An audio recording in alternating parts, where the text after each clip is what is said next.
y soy estudiante de Derecho en la Universidad Farmington. En esta ocasión voy a hablar sobre la transacción. Es el acto jurídico bilateral por el cual las partes haciéndose concesiones recíprocas extinguen obligaciones litigiosas o dudosas. Es un contrato sometido a todos los requisitos legales exigidos, como lo son el consentimiento, el objeto y la causa. Nuestro Código Civil hace referencia en su artículo 1713 de que es un contrato por el cual las partes, mediante recíprocas concesiones, terminan un litigio pendiente o precaven un litigio eventual. Por el hecho de ser un contrato, expresa la manifestación del consentimiento de las partes como un factor determinante para su perfeccionamiento y que va a generar consecuencias jurídicas derivadas de acuerdo a la declaración de voluntad de las partes, siendo irrelevantes los motivos que lo hayan conducido a la celebración de dicho contrato. Debemos tener claro que el consentimiento de las partes es un requisito indispensable para la validez del contrato, tal como lo establece el Código Civil, por lo cual ocurre un error excusable a la obligación a través de la violencia o el dolo. Dentro de los elementos esenciales de la transacción tenemos la existencia de un litigio pendiente o intención de evitar uno posible, según la cual las partes ante la incertidumbre relativa a sus derechos pueden acordar previamente el procedimiento contencioso y en los acuerdos surgidos dentro de este. Estas renunciarían a algunos de sus derechos con el fin de terminar la controversia. Otro es la reciprocidad, ya que las partes contendientes del litigio harán concesiones mutuas para obtener beneficios equitativos. El objeto de la transacción debe consistir en el derecho disponible. No puede haber transacción cuando las relaciones o situaciones jurídicas controvertidas están tuteladas por leyes cuya observación interesa el orden público, como es el caso de las relativas al estado o capacidad de las personas. Causa de la transacción. Cuando hablamos sobre la causa, hacemos a referencia a la causa que consiste en las recíprocas concesiones que se hacen las partes, ya que la concesión es una de sus causas de la concesión del otro. Se está refiriendo a la causa inmediata del negocio, en tanto que la doctrina tradicional es referirse a la existencia de un litigio pendiente o eventual como causa de la transacción. Se está refiriendo a su causa mediata. No hay transacción sin recíprocas concesiones, tampoco las hay si no existe un litigio pendiente o eventual. Forma de la transacción. De acuerdo a la disposición civil, por la transacción las partes terminan un litigio pendiente o precaven un litigio eventual. Existen dos figuras diferentes, la transacción judicial que pone fin al juicio pendiente y la transacción extrajudicial que simplemente está dirigida a evitar que un conflicto de intereses se convierta en litigio. Recordemos que el litigio se caracteriza por la pretensión de uno y la resistencia del otro. Si cesan la una a la otra, esta autocompone el litigio. La transacción extrajudicial pertenece más bien al campo de la solución alternativa de conflicto, en tanto que la transacción judicial, una vez homología, es un modo de finalización del juicio con fuerza de cosas juzgadas.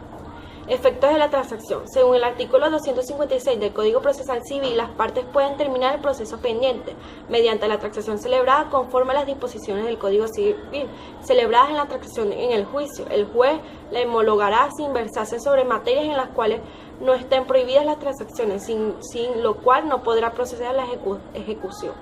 Ahora bien, la disposición en el artículo 256 y en general la normativa del Código de Procedimiento Civil se refiere a la transacción judicial, pues no dice que las partes pueden terminar en el proceso pendiente mediante la transacción celebrada conforme a la disposición en el Código Civil.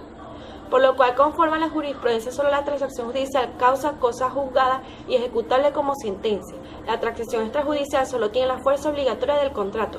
También tiene fuerza de cosas juzgadas, pero es ejecutable. Estos efectos son: en respecto a la transacción judicial, debemos entender los efectos procesales y sustanciales.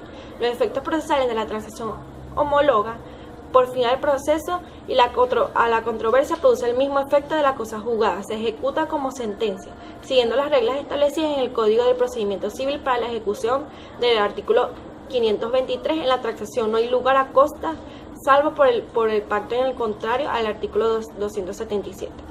Ahora bien, cuando hablamos de los efectos materiales de la transacción homóloga, conseguimos que pueden tener eficacia declarativa si solo versa sobre el objeto de la controversia o constitutiva en cuanto sobre un nuevo objeto, pero si versa sobre los inmuebles debe ser registrada para que tenga efecto frente a terceros. La transacción favorece pero no perjudica a conductores o a coacreadores que no participen en el proceso, y la transición celebrada con el deudor principal favorece al fiador, pero la transacción con el fiador no extingue la deuda salvo por el pacto del contrato. ¿A qué nos referimos cuando mencionamos la capacidad de transigir? Estamos hablando de concluir una transacción sobre lo que no se estima justo, razonable o verdadero, para conciliar discrepancias, evitar un conflicto o poner término al suscitado. pero en toda imprescindible circunstancia de que haya recíprocas concesiones y renuncias, o sea, encontrar de mutuo acuerdo un medio a partes diferentes en un trato o una situación, de acuerdo en el artículo 1714 del Código Civil, para transigir se necesita tener capacidad para disponer de las cosas comprendidas en la transacción, lo cual implica la capacidad del ejercicio. Por tanto, no puede transigir quien no tenga la capacidad, ni tampoco puede hacerlo el representante en virtud de ley o contrato que no tenga facultades de la disposición.